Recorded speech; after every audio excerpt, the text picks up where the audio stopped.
Alright, go on. Right. Okay. So I'm just going to start recording. Yeah. I'm just going to ask you your full name, please. Yeah, it's Mohammed Quraishi. How do you want me to refer to you? As Mohammed or Mohammed Quraishi? Mohammed Quraishi is fine. Mohammed Quraishi, firstly, why have you decided not to have the vaccine? Well, I think I based that on based on the information available. Okay, we know, and it's open knowledge, that the vaccine for the coronavirus has been rushed into production. Therefore, even amongst people in general, there is this notion that this has come about a bit too quickly. It's been rushed into production. That's been the reason, actually.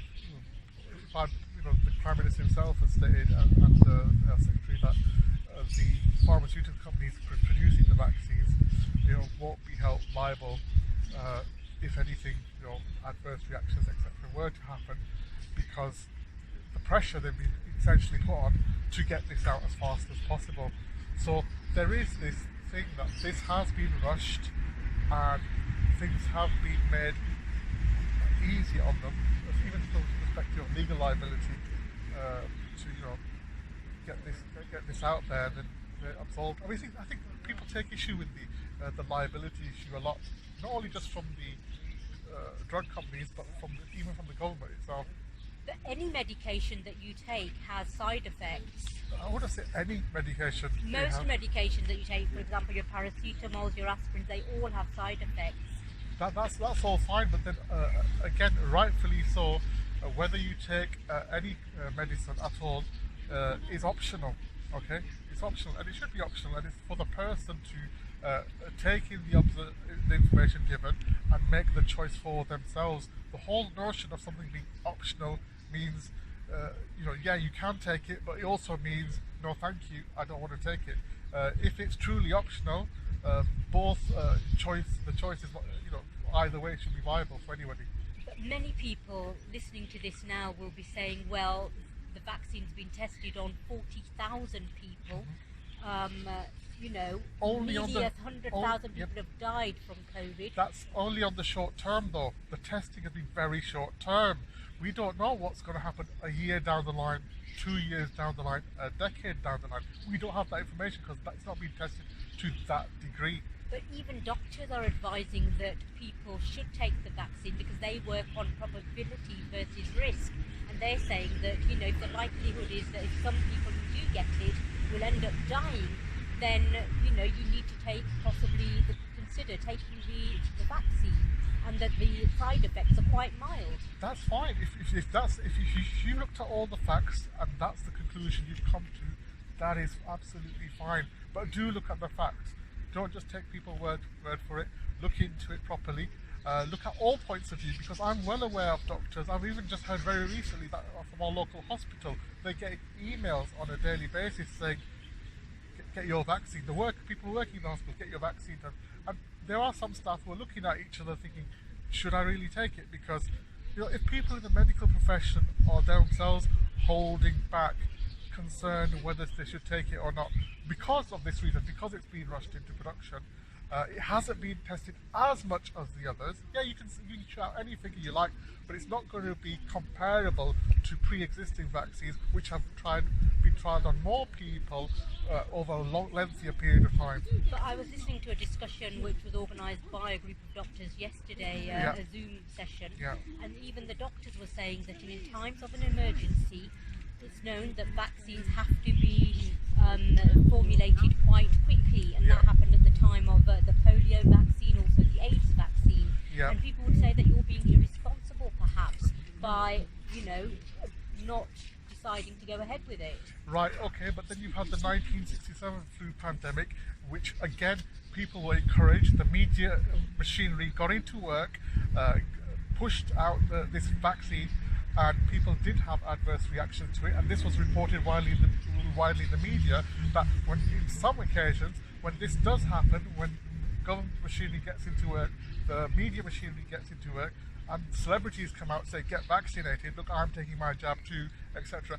There is in certain cases, I'm not saying in every single case, but in certain cases you have adverse reactions to the vaccine. And the thing is, at the end of the day, if it's about risk, and it's about that, why is the person taking the jab taking all the risk on their shoulders? How come the pharmaceutical companies have been absolved of it? Let them take full liability. Let the government take full liability. Why does the vaccine damage payment scheme make an individual wait until they're 60% disabled before they even pay out compensation? But a lot of people listening to this are going to say you're being very, very alarming at a time when the medical advices and even the Director of Public Health my advice to the government, saying that my advice to the government is reassure everybody, have more testing, don't put the vaccine damage payment scheme as something ridiculous of 60% disabled, bring it considerably down, don't pay them £120,000 a one-off payment, put your money where your mouth is. If somebody's seriously damaged and disabled by a vaccine, you should be paying them something like that much on an annual basis, not just a one-off payment. Back up your claims. And even if locally we have and nationally we have, in our community we have Lancashire Council of Mosques, we have the Wifaq al-Ulama, we have the the British Islamic Medical Association, you have and they've all said that people should take the vaccine. Yes, haven't they? but my challenge to them is that get together, put together a big trust fund and be held liable for the fatwas that you give. If any Muslim gets vaccine damaged, pay out, and don't wait for the ridiculous threshold of 60% disability that the government's giving. But with great fatwa comes great responsibility. Take on the responsibility. Mohammed, with all due respect, the medical experts are saying that this vaccine has been tested. With all due respect, the medical experts who are against the vaccines and are saying that the coronavirus is exaggerated are being drowned out, shut out, and they're being threatened. Their jobs are being threatened if they don't toe the government line on this. What evidence do you have for this? Look at everybody should go on to the World Doctors Alliance. They should go to the Great Barrington Declaration. We have our very own doctors from Oxford, we've got from Stanford University. They're all out there, and there's hundreds, if not thousands, of doctors and medical professionals who've signed up to these declarations from across the world. What would you say to people who are saying that you're just being alarmist at a time when people need to listen to the medical advice that's being given? I'm saying listen to all medical advice on all sides of the argument, including those who've been drowned out. Go looking for those voices that have been shut down. Go looking for those voices that YouTube has pulled off and Facebook have pulled off the internet. Go looking for that information and listen to what those doctors have to say. Listen to what those immunologists have to say. Look at those virologists. And I'm not being alarmist. The government is being alarmist by saying lock down, shut down, mask up, and get vaccinated. Otherwise, you won't get your freedoms back. And in fact, Tony Blair came out. I know he's an ex-prime minister. And said this vaccine is your ticket to your freedom, your liberty. And this was exactly what so-called conspiracy theorists were saying 6 months ago, and now those conspiracy theories are coming true. So either conspiracy theories have been vindicated, or what's going on. Okay, the bottom line is the medical experts are saying that the medical experts are on both sides.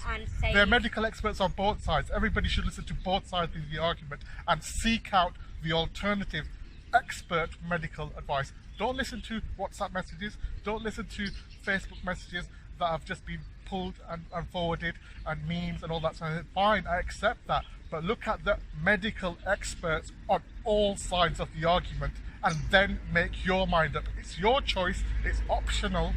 Therefore, and the government's not prepared to take any risks. You've got to be limping to the court, and being 60% disabled before you even get any compensation. So think about that. So you're adamant that you're not going to have the vaccine, even though I'm adamant that so long as this is the way the tests are being pushed through and rushed through at the extent they are, okay, and so long as the government or any organisation or a position of influence, person a position of influence is prepared to give advice without taking on the liability for that, then that's not it. If this is so important, yeah, if it's so important for everyone to get this vaccine, yeah, then test it vigorously and put your, when you give advice, but when you the give lip government would service. say that it has been tested vigorously. It's been tested on more than 40,000 people, and the medical advice is that people should have. My advice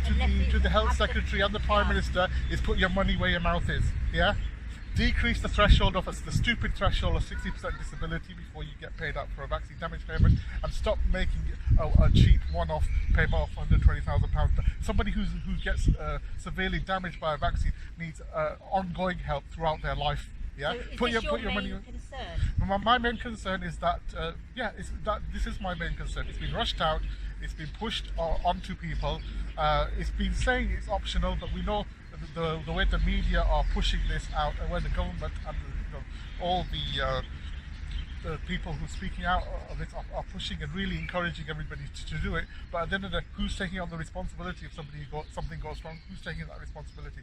There's already reports that people are getting side effects from it. But the thing is, that's an individual choice. But you get side effects from any medication. That's that you why take. but if I don't want any side effects, I've got a choice not to take the medication. It's all about choice and making an informed choice. That's the thing. What would you say to people who are listening to this now and who are saying you're being very irresponsible? I'm not being irresponsible. The responsible thing to do is look at all sides of the argument from all sides, and don't tolerate people being gagged, people being bullied, people being having their. There is videos. no evidence of this. No, there is no evidence. There is evidence, but it gets banned by Facebook. It gets banned by YouTube. People in the NHS risk losing their jobs if they speak out about this. So give them their freedom. Yeah, stop drowning people out. Stop censoring legitimate professional voices. Yeah, and then let people make up their own minds. Okay. Oh, stay wrong. Stay We where just you get are. We need to get some other shots.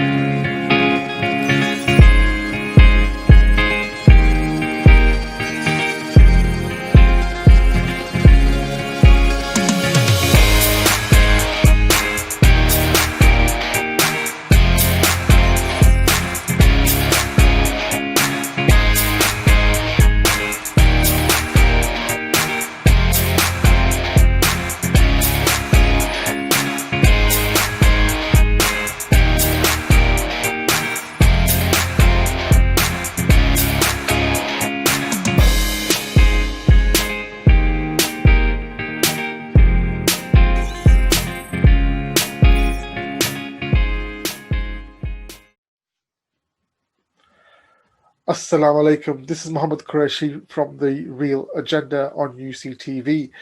A couple of weeks ago, just over 2 weeks ago, in fact, we had a special guest, Brother Shahnur Muhammad from London, and he was a social commentator. We had a lengthy discussion about the vaccine. Gambling, we called the program Gambling on the Vaccine, and we discussed many facets of the issue surrounding the vaccine, whether people should take it or not, what's actually going on, what's the efficacy versus the efficiency, what different people in the scientific communities, voices that don't normally get heard, what are they saying about it, because there is another view apart from what's being pushed in the mainstream. That program, alhamdulillah, went really well. We got a lot of feedback from there. But that isn't really the end of the subject matter. Inshallah, we're working on this right now, and inshallah, we're looking to get actual medical professionals and interviewing them in future episodes of the Real Agenda. So that program, was just the beginning. Okay, so watch this space.